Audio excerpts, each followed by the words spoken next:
안녕하세요, 개미입니다. 이번 테스트 서버에도 대규모 패치가 적용됐죠. 아마도 다음 시즌부터 적용될 것으로 예상되며 꽤나 많은 것들이 변할 예정입니다. 복귀를 하시려거나 자신의 최애캐가 어떤 조정을 받았는지 궁금하신 분들에게 조금이나마 도움이 되시길 바라며 빠른 속도로 진행해보도록 하죠. 먼저 캐릭터 조정 내용인데요. 엉덩방아찌 기다린 루키노입니다. 루키노는 게임샷과 동시에 점프를 바로 할 수 있는데 이 첫 번째 점프에서 요구되는 체력치가 감소했습니다. 20에서 15로 감소되었으므로 자주 깡충거릴 수 있겠죠. 또한 이렇게 헛방질을 했을 때 걸리게 되는 딜레이도 감소되었다고 하네요. 슉슉슉 하실 분들 하시고, 가끔 점프했는데 장애물에 부딪혀서 쿨타임에 걸리는 불상사가 있었죠. 이제부터는 장애물에 바로 부딪혀서 떨어지면 쿨타임에 걸리지 않는 것으로 조정됐습니다. 하지만 판정이 그렇게 후하지는 않으므로 평소에도 주의 깊게 사용하는 게 좋겠네요. 확실하게 바로 앞에서 부딪힌 경우만 인정되는 느낌이고요. 다음으로는 밀라빈 형사입니다. 밀라빈은 굉장히 많은 것들이 바뀌었는데요. 기본적으로 아이스크림을 발사하는 속도가 20% 증가했습니다. 그리고 맞춘 밀랍 진도에 따라 생존자 이동 속도가 감소됩니다. 기존에 있던 해독 속도 감소 디버프는 삭제되었다고 하네요. 또한 한 번 묻은 밀랍이 벗겨지는 데 걸리는 시간이 2초 증가했습니다. 이처럼 밀랍의 기본 능력이 살짝 상향되었고요. 이제부터는 존재감에 집중해 주셔야 합니다. 밀라비의 첫 번째 존재감인 응고 스킬이 이렇게 자신이 원하는 곳으로 발사할 수 있게끔 변경됐습니다. 정확도와 속도가 더 높아질 것으로 기대가 되고요. 또한 창틀이나 판자에 밀랍을 묻히게 되면 생존자 감시자 둘 다 넘어갈 수 없었는데 이제부터는 이렇게 막혀도 밀라비는 상호작용 가능한 것으로 배치가 되었습니다. 창틀은 물론이고 판자 부수기도 가능하죠. 참고로 판자를 부수는 속도 또한 10% 향상되었습니다. 밀라비는 아이스크림을 해독기나 출구, 판자와 창틀 같은 곳에 뿌려 생존자가 상호작용 못하도록 만들었는데 이 상호작용 불가 시간이 모두 15초로 증가했습니다. 전체적으로 버프가 되었다고 보시면 되겠죠. 하지만 딱 하나의 디버프가 있었으니 바로 풀존재 융의 너프입니다. 원래 밀라비가 바닐라를 초코로 바꿔 발사하면 살짝만 스쳐도 화상을 입는 듯 지속적으로 게이지가 올라가는데요. 바로 이 부분이 삭제가 됐습니다. 더 이상 밀랍 진도가 추가적으로 올라가지 않는 걸 볼 수 있죠. 풀존재 캠핑이 너무 강해서 패치했다고 하네요. 참고로 풀존재를 사용하다가 도중에 취소시킬 수 있도록 조정됐습니다. 다음은 서기관 아줌마입니다. 서기관은 자신의 평타를 기록으로 남길 수 있는데 기록된 감시의 평타 범위가 본체와 같도록 상향 조정했다고 합니다. 뭔 소리냐? 그냥 서기관 분신이 세졌구나 생각하시면 됩니다. 버프가 된 만큼 너프도 하나 있습니다. 바로 검토의 지속시간이 반토막이 됐다는 건데 12초였던 지속시간이 6초로 대폭 감소했습니다. 이렇게 너프한 이유는 서기관이 해독기를 검토하기만 해도 생존자가 함부로 해독기를 잡지 못하고 기록을 소모하지 않아도 큰 이득을 얻어갈 수 있었기 때문이라고 합니다. 다음은 가오나시 리퍼입니다. 우선 기본적인 평타 판정의 지속시간이 증가했고 곤충학자의 곤충대 스킬에 평타와 바상을 동시에 날렸을 경우 두 번의 데미지가 들어가는 것으로 간주되어 바로 없앨 수 있는 것으로 배치가 됐습니다. 곤충학자 유저분들 리퍼 상대하실 때 참고하시고요. 리퍼는 사용률이 굉장히 높고 난이도가 낮아서 당분간 조정이 필요 없다고 합니다. 다음은 공포의 유치원 꿈의 마녀인데요. 이제 꿈의 마녀 본체가 샤먼의 포탈을 탈 수 있게 되었습니다. 다른 감시자들과 동일하게 스턴을 받고 포탈이 파괴되는 건 똑같은데요. 게임하다 갑자기 포탈이 귀신같이 사라진다면 여러분 곁에 누군가가 있는 것입니다. 이외로 기생신도 제거 소요 시간에 대한 너프가 있습니다. 생존자 입장에선 좋은 소식인 셈이죠.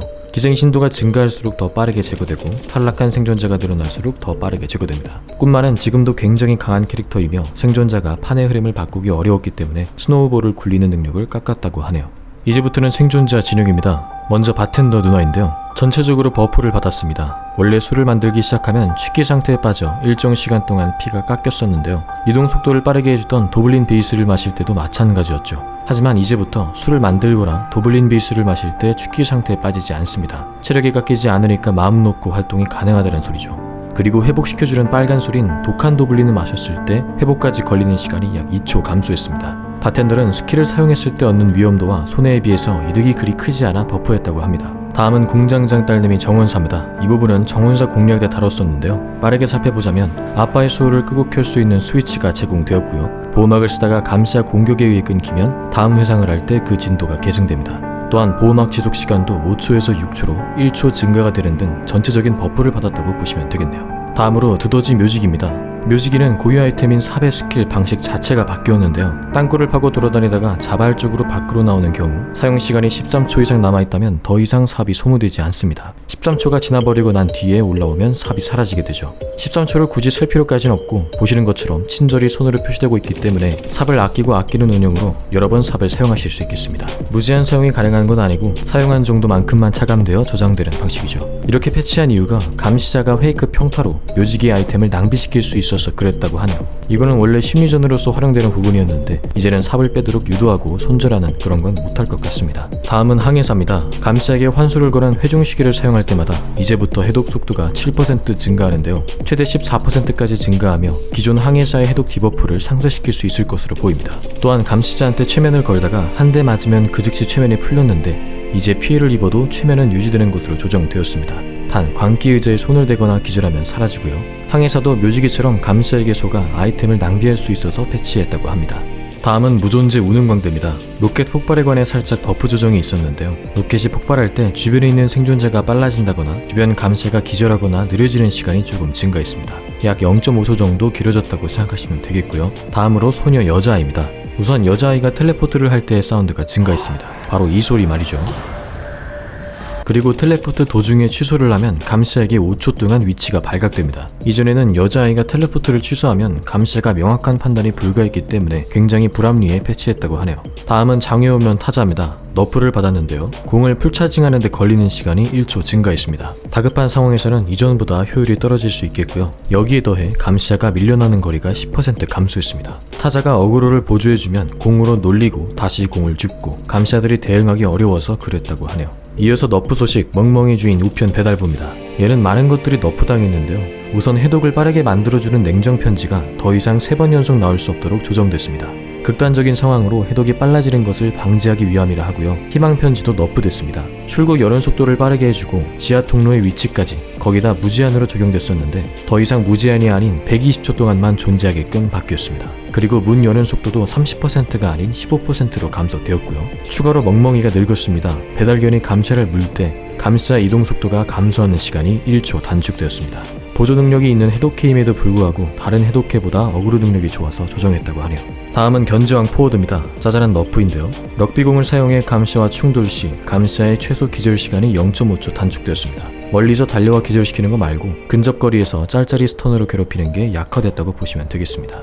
다음은 대마법사 샤먼인데요. 거리가 긴 포탈과 관련해 살짝 너프가 있는데 짧은 포탈에는 영향이 없습니다. 감시자가 상대적으로 긴 포탈을 탈 때 걸리는 기절 시간이 10% 감소했습니다. 다음으로 망상 소설가입니다. 소설가는 감시자와 몸을 뒤바꿔서 조정하는 5인격 흑마법사 중 한 명인데요. 세뇌 스킬을 사용하려면 감시자를 보면서 게이지를 채워야 하죠. 이제부터는 세뇌 스킬을 사용할 때마다 다음 세뇌에 필요한 게이지 시간이 3초씩 증가합니다. 최대 9초까지 증가가 되며 스킬을 사용할수록 주술사처럼 충전 시간이 길어진다 생각하시면 되겠네요.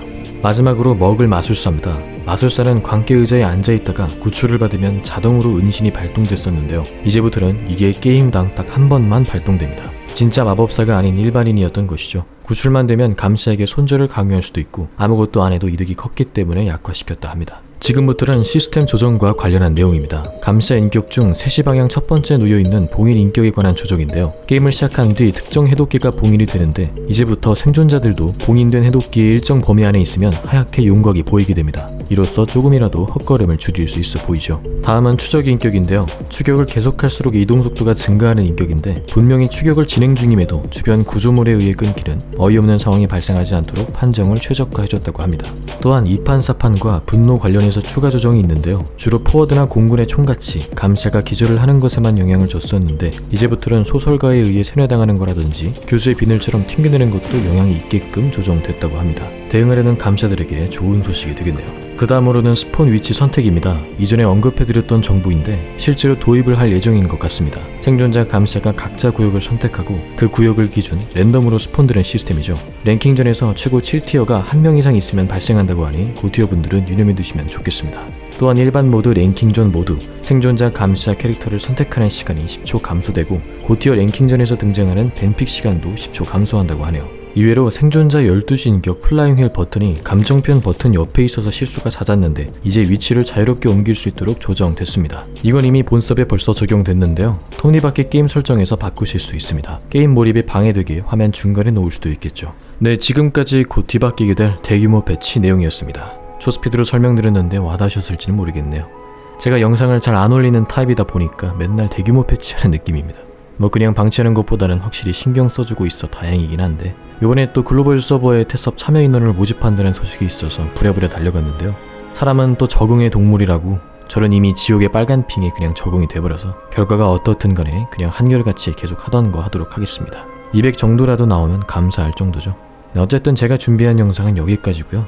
우리 원사 공략 때문에 소식 전달이 조금 늦긴 했지만 시청해주신 분들 감사의 말씀을 드리겠습니다. 그러면 항상 건강하시고요. 오늘도 행복한 하루 되시길 바랄게요. 빠이.